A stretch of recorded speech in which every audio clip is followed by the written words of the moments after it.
you understand. I'm like Superman, and the people who work here are like citizens of Gotham City. That's Batman. Okay, I'm Aquaman. Where does he live, guys? The ocean. I work with a bunch of nerds. Hi, my name is McKinley, and in this video, I'm going to tell you about my 3 favorite reads of the week and my favorite cover of the week for the week of March 30th, 2022. But before we do that, you know I got to show you the haul. So let me show you the haul right now. Before I show you this week's haul, let me show you the 50-cent book I picked up. Only one, Darker Image, issue 1. This is a 4-issue anthology from 1993. It's got 3 stories, one by Sam Keith, which is The Max, and then it also has a Rob Liefeld story with Blood Wolf, and then Death Blow by Brandon Choi and Jim Lee. Like I said, there's 4 issues. This is issue number 1, and I got it for 50 cents. Haven't seen any of the other issues, but I figured for 50 cents, I'll pick up number 1 and see what happens.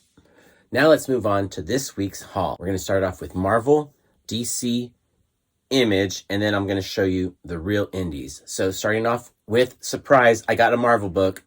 Hulk Grand Design. This is the Ed Piskor variant. And then I also picked up the A cover by Jim Rugg, who is the author of that book. That was the Marvel haul. Now let's move on to DC. Swamp Thing. And that's it. No Bat books. Can you believe it? Nothing from Gotham. I didn't get anything from Gotham this week. Surprise, surprise.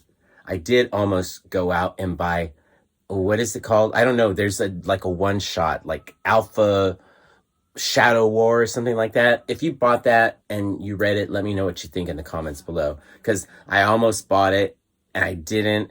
And then I almost went back to the store a second time to get it, but I was like, I buy Gotham all the time. I don't need to, and you know what I mean. Let's move on to Image.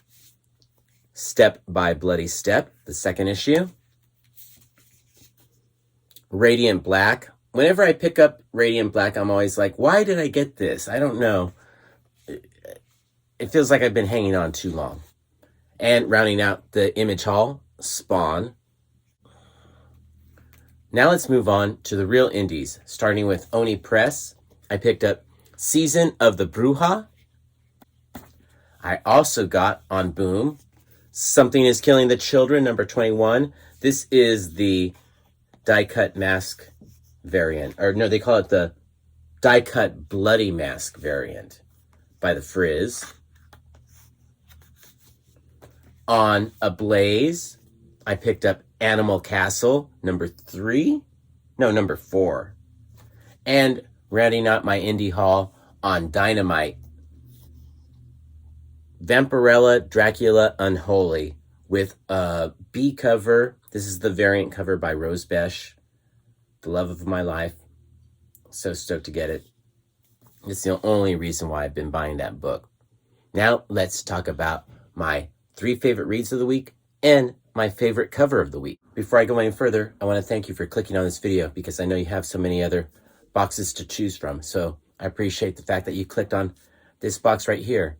Now that we got that out of the way, I'm going to tell you about my 3 favorite reads of the week and my favorite cover of the week for the week of Wednesday, March 30th, 2022. If you've seen any of my previous videos, you know that if the love of my life, Rose Besch, has a new cover, it might be my cover of the week. And this week's Rose Besch cover did not disappoint, but that's not my cover of the week. I also really, really love this cover by Francesco Francavilla. I think that's how you say this person's name. Francesco Francavilla for Swamp Thing. I thought this was really, really cool. And what I liked a lot about it was the fact that it doesn't have like the Swamp Thing at the top like most comic books do. This is probably what retailers hate when they put the title at the bottom and it's not even really like the logo. It's just part of the artwork. But as a fan of art, this is what I like the most. And this was almost my cover of the week. Almost my cover of the week too was Peach Momoko's cover for Step by Bloody Step. I thought she sent it on this cover. She did not phone this one in at all. It just captures everything about this series. so far. It's only 2 issues in, so I feel kind of silly saying everything about this series, but it's a good book, and I thought she did a good job capturing the essence of it. I also really loved Eddie P's cover for Hulk Grand Design, but not my cover of the week. What was cover of the week? You should know by now because you've already seen the haul. I'm going with the A cover by Jim Rugg for Hulk Grand Design. I thought this cover was awesome. It's super simple, so punk, I thought. I like the colors. I just like the up-close Hulk. I like the lettering. Everything about this cover was just, I thought, awesome. And that's why it's my cover of the week. It's the cover I liked the best. What cover did you like best? Let me know in the comments below. Now let's talk about my 3 favorite reads of the week. Despite being a light week, there were some really good reads this week. And if it had been any other week, Swamp Thing could have been in my top 3. I thought Ram V did a great job on this, the start of a new arc for Swamp Thing, and the artwork was fantastic. I think it's by Mike Perkins. It is by Mike Perkins, and oh my golly, I thought it was great. Another book that could have been in my top 3 was the new issue. They're all new issues, dumb person. Animal Castle has not disappointed. I love this retelling of George Orwell's Animal Farm, and this issue did not disappoint. It was fantastic. This is a book that was originally written in French and has been translated to English. So it was originally printed in France, and now we're getting it here. Sloppy Seconds, I don't care. I'm enjoying the book, but that might be why the captions and the words don't fit, because I think they just did like a straight translation. And I'm really, some of there were like maybe 2 instances where I think this could have been translated a little bit differently, but that's me. In any case, I still really liked that issue a lot. I thought it was great. Another book that could have been in my top 3 if it had been any other week is Season of the Bruja. I loved this book. I thought it was fantastic, and I can't wait for issue 2. And it's just a quirky little story about a Bruja, and it's her season. So I'm totally down with it. But none of those books didn't make my top 3. Let me tell you what did make my top 3. My 3rd favorite read of the week, Step by Bloody Step. Story by Cy Spurrier, art by Matthias Bergara, and colors by Matthias Lopez. Holy cow, this is a fantastic story. It's an issue and a half, so value for money right there. I guess value for money doesn't really mean that much if you're getting a crappy story, but this isn't a crappy story. It's a wordless story, and that's one of the things that makes it so interesting. You have to really pay attention to all the art, which is beautiful. It's a fantastic world to be in, and I have no idea what's going to happen. It's hard to keep up, really, because you have to pay so much attention to the artwork. And without words, there's a lot of things that could happen with this book. I'm super stoked to be reading it, and what made it better or more favorite than like Animal Castle or Swamp Thing or Season of the Bruja, what made this book really stand out is its uniqueness and originality. It's a wordless book, so to be able to translate so much thought and energy, or it's propelling a story without words. It's fantastic. It's so nice to read and look at. I feel like I'm lost in another world when I'm reading this book. Without a doubt, my 3rd favorite read of the week, because, oh my golly, my 2nd and favorite reads of the week were fantastic. So let me tell you about them right now. Coming in at number 2, without a doubt, Something is Killing the Children. The Tiny Onion gave it to us with this issue. We're starting a whole new arc, and this, I don't mean to be a spoiler alert, so maybe fast forward 10, 30 seconds or whatever, but Erica Slaughter is only in this book for 1 page. But what a page. And the way she enters, you know this is going to be a great arc to read. We get a new character named Gabby. They might have given her last name, but I don't remember it if they did.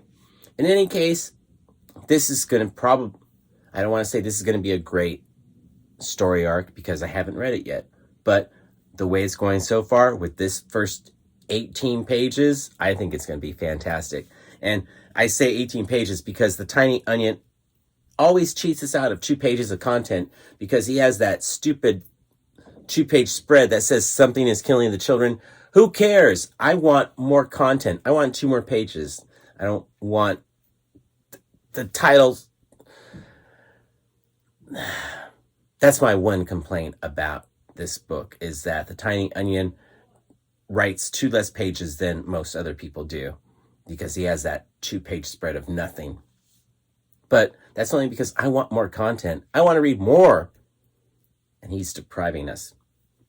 Either way, still made my second favorite read of the week because it was so exciting and I cannot wait to see what happens next. The Tiny Onion has, with House of Slaughter and then the first 15 issues of Something is Killing the Children, this guy's got something going on that's going to be big at some point in time. I cannot help but believe that. So, Something is Killing the Children, my second favorite read of the week. I am team House of Slaughter and all that. Give me more, especially 2 more pages of content. Now let's talk about my favorite read of the week. My favorite read of the week, it should be a no-brainer because being able to condense 22 years of books into one should result in a fantastic read. And that is exactly what Hulk Grand Design was. Jim Rugg did a fantastic job on this issue. Oh my gosh, it was so much fun to read. And not only that, but his design and artwork on this book were fantastic. He didn't just retell the story. He provided great artwork all the way through.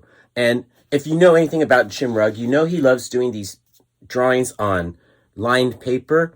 It's in here. So this wasn't just a retelling. This was really a Jim Rugg expression of art.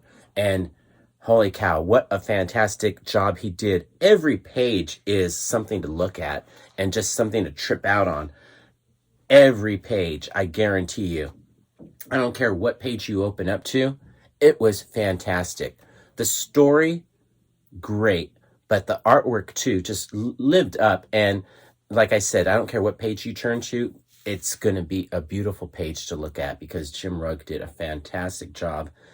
And the way he condensed those 22 years into one nice to hold package was fantastic. I don't think I even need to read the mighty Marvel Masterworks of the Incredible Hulk because he did such a great job of condensing those first 6 issues into a book that was even beyond that, because those first 6 issues only cover a part of what this book was.